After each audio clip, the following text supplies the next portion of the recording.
सभी का स्वागत है। मैं हूं आपके साथ आशीष प्रमोद गोस्वामी। शुरुआत हम करेंगे बड़ी खबर के साथ। आईपीएस प्रीति चंद्रा का फ्लाइंग टीम को चेकिंग से इनकार। जी हां, बड़ी खबर है, सहयोग नहीं किया गया है। चेकिंग के दौरान जयपुर में लॉ की परीक्षा दे रही थी महिला आईपीएस।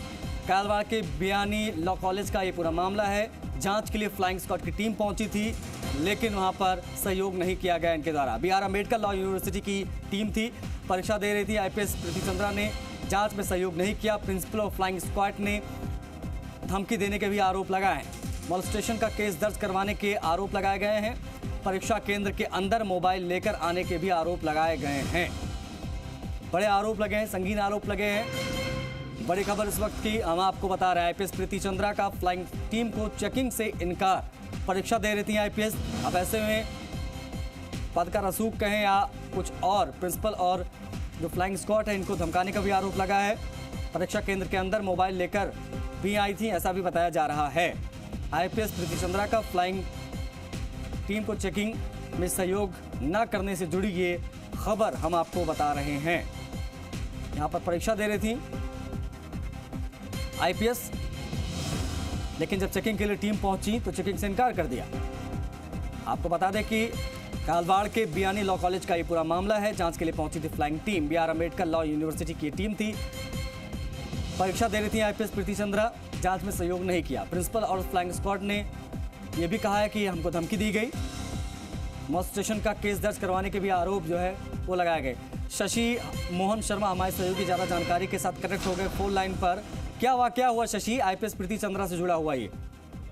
देखिए आशीष, दरअसल लॉ के परीक्षाएं चल रही हैं और आईपीएस प्रीति चंद्रा हैं जो डीआईजी हैं, वो भी परीक्षा दे रही थी। कालवाड़ रोड पर बियानी कॉलेज में सेंटर था उनका, और फ्लाइंग पहुंची थी, जांच करना चाहती थी फ्लाइंग, और फ्लाइंग ने जांच करने के लिए उनसे सहयोग का आग्रह किया।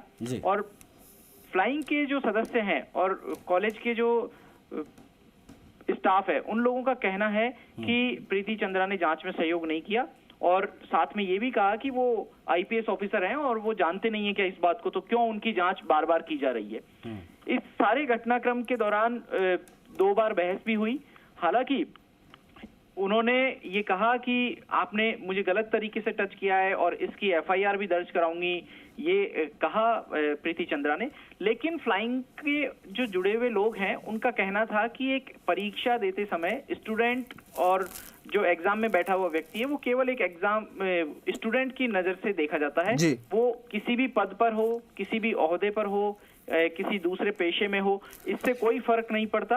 जब कोई अगर परीक्षार्थी के रूप में आया है तो वो उसको परीक्षार्थी के रूप में ही देखा जाएगा, और उनसे सहयोग करने की अपील की गई थी। हालांकि बात यह भी आ रही है कि प्रीति चंद्रा का यह आरोप है कि बार बार उनको टारगेट करके उनसे जांच करने की कोशिश की जाती थी। इससे पहले भी 2-3 बार उनकी जांच की गई फ्लाइंग टीम द्वारा, कुछ भी नहीं मिला। उन्होंने ये भी बता दिया कि वो सरकारी सेवा में है और लॉ का एग्जाम दे रही हैं, अपनी पढ़ाई कर रही हैं।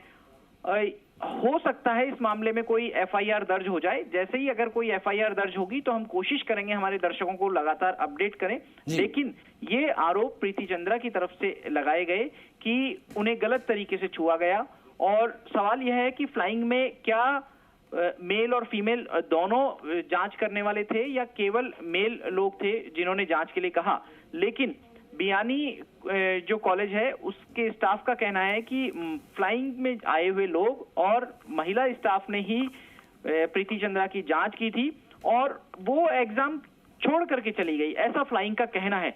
अब कितने सवाल उन्होंने अटेम्प्ट किए और कितने नहीं किए ये तो परीक्षा की गोपनीयता के कारण फ्लाइंग ने नहीं बताया, लेकिन फ्लाइंग का यह कहना है कि प्रीति चंद्रा जांच में सहयोग नहीं कर रही थी। दोनों जो इसमें पार्टियां हैं उनके अपने अपने पक्ष, अपने अपने बयान हैं, लेकिन सवाल यह उठता है कि सच कौन कह रहा है। क्या एक पुलिस ऑफिसर की जांच करना गलत है? और अगर पुलिस ऑफिसर की जगह कोई दूसरा स्टूडेंट है तो क्या उसको गलत तरीके से छूना किसी जांच के दौरान अलाउ करता है? अब सवाल ये उठता है कि हम कई भर्ती परीक्षाएं देखते हैं जिनमें कड़ा मना होता है, कान के जो इयररिंग्स होते हैं वो महिला अभ्यर्थी नहीं पहन सकती, मंगलसूत्र नहीं पहन सकती, आपको हाफ स्लीव्स का कुर्ता या टी शर्ट पहन के जाना होता है, जूते नहीं पहन सकते। तो ऐसी सूरत में उन अभ्यर्थियों के ऊपर क्या गुजरती होगी जिनको मंगलसूत्र तक खोल के जाना पड़ता है। हालांकि कुछ धार्मिक मान्यताओं के कारण से सिख समुदाय के लोगों को इजाजत होती है कि वो अपने धार्मिक प्रतीक धारण कर सकते हैं, लेकिन सवाल यही उठता है कि इस तरीके की जो बाध्यता होती है और जो जांच होती है उससे अभ्यर्थी को किस मानसिक प्रताड़ना से गुजरना होता है। इस मामले में देखा जाए तो अलग परिस्थितियां बन रही हैं। दोनों पक्ष एक दूसरे पर आरोप भी लगा रहे हैं। एक प्रताड़ित करने का आरोप लगा रहा है, दूसरा जांच में सहयोग नहीं करने का आरोप लगा रहा है, और ये क्या कह रहा है कि जब जांच की गई तो सहयोग क्यों नहीं किया गया आईपीएस प्रीति चंद्रा की तरफ से। लेकिन बात यह भी है कि एक स्टूडेंट की एक एग्जाम में आप कितनी बार जांच कर सकते हैं। एक बार अगर एग्जामिनर जो खुद परीक्षा ले रहा है वो जांच कर सकता है अगर उसको कोई संदेह होता है या कोई ऐसी गतिविधि दिखती है, तो दूसरी बार अगर कोई फ्लाइंग आ जाती है तो वो भी जांच कर सकती है। लेकिन कितनी बार जांच कर सकते हैं, क्या इस तरीके के कोई नियम है, इसकी जानकारी हम जुटाने की कोशिश कर रहे हैं। जाहिर तौर पर और जो एजुकेशनिस्ट हैं उनसे भी बात करेंगे। जाहिर तौर पर मामला देखिए, मामला बड़ा है। अब ऐसे में जो भी इसमें अपडेट्स होंगे एक बार फिर से आपसे कनेक्ट होंगे। शशि, फिलहाल बहुत शुक्रिया आपका। आईपीएस प्रीति चंद्रा का फ्लाइंग टीम को चेकिंग ना करने देना, इसकी क्या वजह रही कि जो आरोप प्रत्यारोप हो रहे हैं इसमें कितनी सच्चाई है, जो भी अपडेट्स आएंगी सबसे पहले राजस्थान आप तक पहुंचाएगा।